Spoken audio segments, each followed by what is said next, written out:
Assalamu alaikum à tous, mes chers frères et sœurs. Cette vidéo traitera du mensonge dans l'islam. Un jour que le prophète sallallahu alayhi wa sallam était au marché, Allah lui a révélé que l'un des commerçants trompait les gens.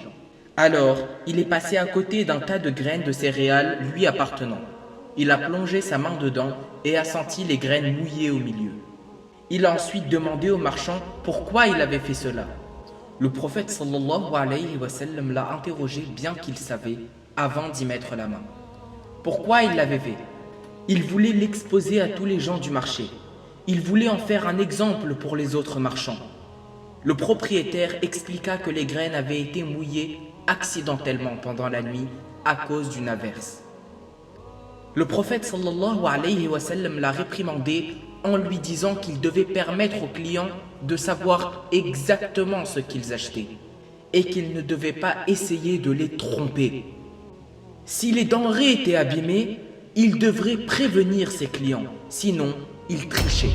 Le prophète sallallahu alayhi wa sallam s'est ensuite tourné vers les autres marchands et leur a dit que le tricheur ne suit pas l'islam. Une telle personne n'est pas un vrai musulman parce qu'il a oublié que Dieu le regarde et qu'il devra en répondre le jour du jugement. Le prophète sallallahu alayhi wa sallam a souligné l'importance de l'honnêteté dans les transactions commerciales en disant: les deux parties en commerce peuvent arrêter la vente aussi longtemps qu'elles ne sont pas séparées. S'ils ont été honnêtes, leur vente sera bénie.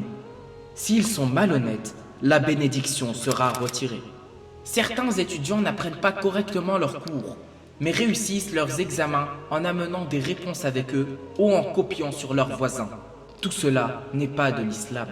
C'est de la triche, peu importe comment on l'appelle.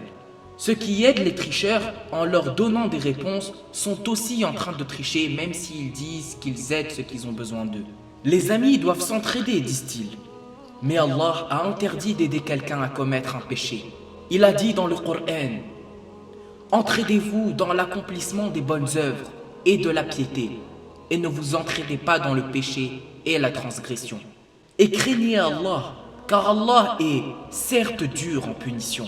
Le prophète sallallahu alayhi wa sallam a cité un jour une devise connue chez les Arabes du temps pré-islamique: aide ton frère s'il fait le mal ou si du mal lui a été fait.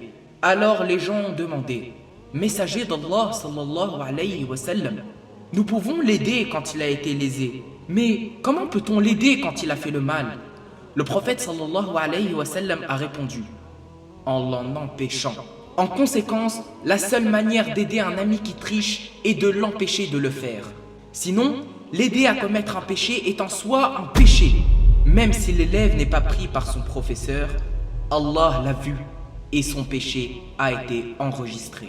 Allah peut lui causer un mal sur terre pour le punir ou le rappeler, ou il peut laisser sa punition pour le jour du jugement.